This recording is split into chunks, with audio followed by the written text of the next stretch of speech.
11. Winter 2022. The weak southern hemisphere winter was rarely more than a mild annoyance, a teasing cold that couldn't even redeem itself with the decorum of snowfall. But for two introverted Sydney-siders, it was a chance to warm one another with the fanned flames of a secluded romance. Lydia moved into Lockie's flat with the ease of a seasoned kinship, rather than the budding and at times awkward intimacy of two who were still learning of one another. There was the tired cliché of feeling like one has always known, yet when it applied to them, neither Locrian or Lydia cared that they might entertain such a bored trope.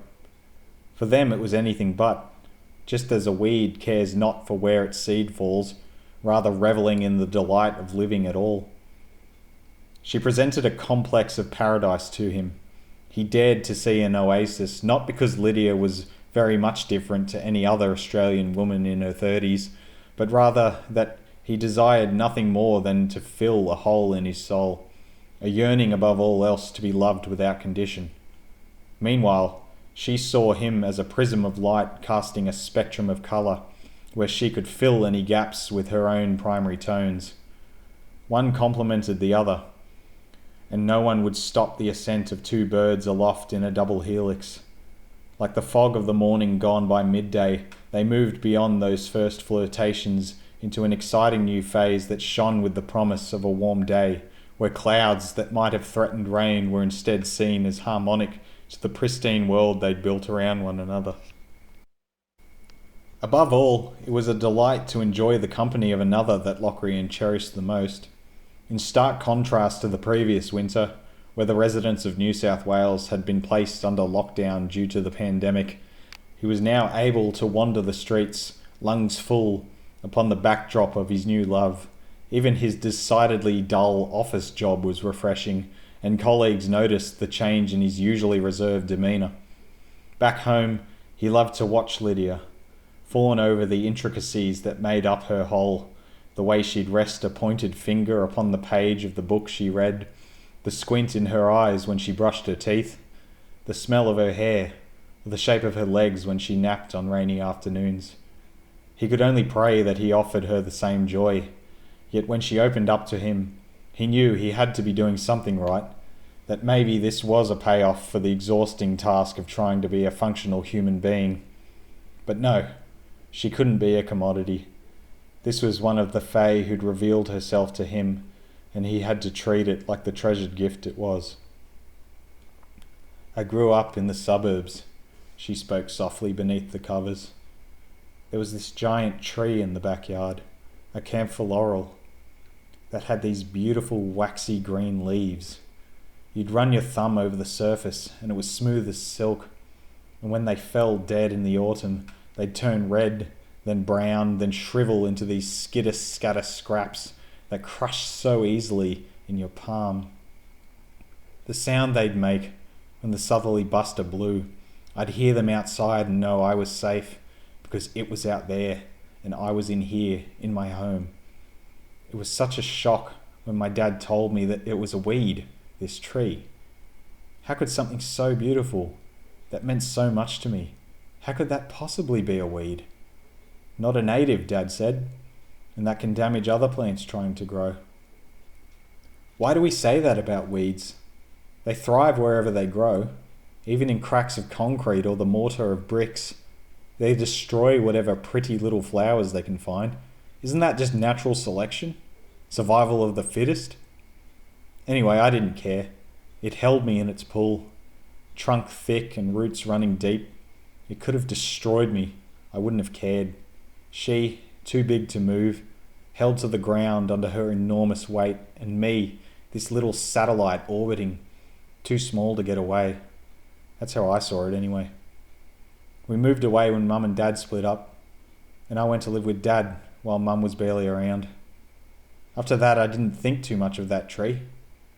And one day we drove past my old home, and the new owners had cut it down. I can't tell you how upset I was, Locke. I cried so much in the back of the car, and Dad tried everything to comfort me. Don't worry, Lydia. It's not our home anymore. Not our tree.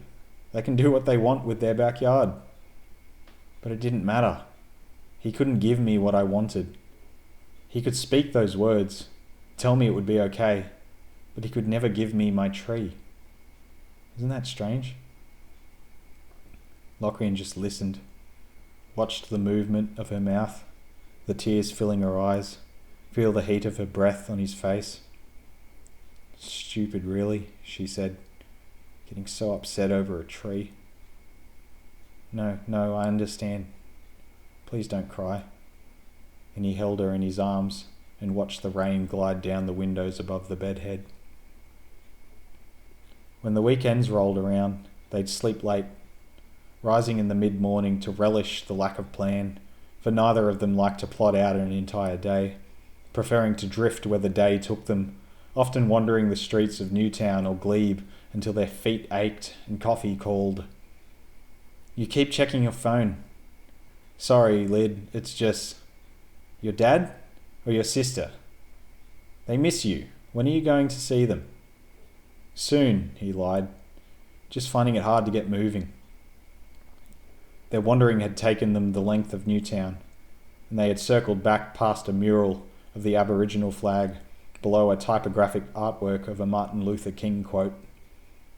You should at least message them back, though. He sighed. Yep, look, I know. Sometimes I just think it'd be better if I just suppressed it, even just a little. Take a step back from the past, you know? Lydia looked at him with concern. That doesn't make sense, he continued. How do I say it? There's no point dwelling on what's already been. Better to move forward. Nostalgia's a poison. But they love you, Lockie. I know that much.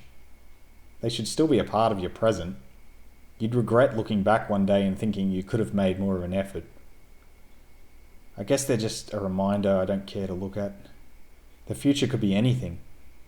All other times, though, they have the potential to hurt. Nostalgia hurts, even the good memories, because they're gone. I can't hold them anymore. And the present? Well, I think we end up misinterpreting how good it actually is, and love it or hate it. This will all be nostalgia one day too. That's a little depressing. I don't mean it to be, he pleaded. I guess I'm trying to say I want to keep improving, and hanging on to the past won't do anything. I think reflection is a good way to move forward, said Lydia, but that's just my opinion. She was right. Such realization frustrated him. A silence fell between them for a moment. The city traffic rambled about them, and he reached for her hand. Look, I'll message them back. I know they worry about me. It's annoying, to be honest. Like I'm some crazy bloke who needs monitoring. Lydia smiled. I'd love to meet them one day. Your dad, your sis. I reckon you'd get along as if you'd always known one another. They found themselves in an antique store, where vintage trinkets unfeigned and faux towered floor to ceiling, and they had to shuffle sideways at times amongst the clutter. Lockie was very aware of his elbows and knees, fearing that he might bump and break some priceless artifact and incite the wrath of the proprietor, who might forbid him from leaving until the damages were paid for. Lydia, however, showed no such trepidation, seizing items in her hands like fruit in a stall, testing for ripeness with a press and poke of fingers with chipped nail polish. I mean, it's cute, but who buys this crap? She whispered, holding a wooden owl figurine up for him to see. $67. Maybe don't manhandle stuff, Lyd. We can't afford to break anything. But how will I know if I want to buy it? She smirked. He flinched as his shoulder brushed against wind chimes that hung from a coat rack, and Lydia called him over to where she was excitedly turning the lever of an old coffee grinder. Check this out. Old school. You will work for your coffee, Mr. Flat Five. She poked him in the chest and laughed. Locrian couldn't help but smile in turn. Can I help you? Called the shopkeeper, who was clearly nervous about Lydia's flippant motions as well. Looking, she replied, not even turning to face him. He liked that about her. She simply didn't care what strangers thought of her. He wondered whether he could possibly master that trait himself. Wordlessly they explored until Locrian came across an old piano that reminded him of the instrument he'd played growing up, no doubt presently gathering dust at his father's house down south. Softly pressing his right hand to the keys, he played a half-diminished chord of B, D, F, A. The dissonance of the Locrian mode that jangled in his head.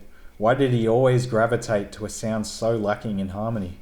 Lydia slipped in behind him and pulled him towards her, placing her left hand on the keys over F and C. "Go again," she whispered. Together they played their part, and a beautiful altered chord sung through the shop, her bass notes perfectly complementing his tenor, offering a solid foundation on which to stand, and giving a complete harmony that seemed to float resolutely through the hushed atmosphere of the shop. "Excuse me, sir," said the shopkeeper. "The sign?" Lockie looked at the laminated sheet of paper on the wall above the piano that informed prospective patrons, rather passive-aggressively, to refrain from playing the piano. Lydia hid her laughter behind her hand and taunted Lockie. "You got in trouble." His face flushed with embarrassment, but he would be promptly reprieved when Lydia plonked the owl statue onto the counter before the unimpressed shopkeeper. "I think I'll take the dumb little bird today, sir."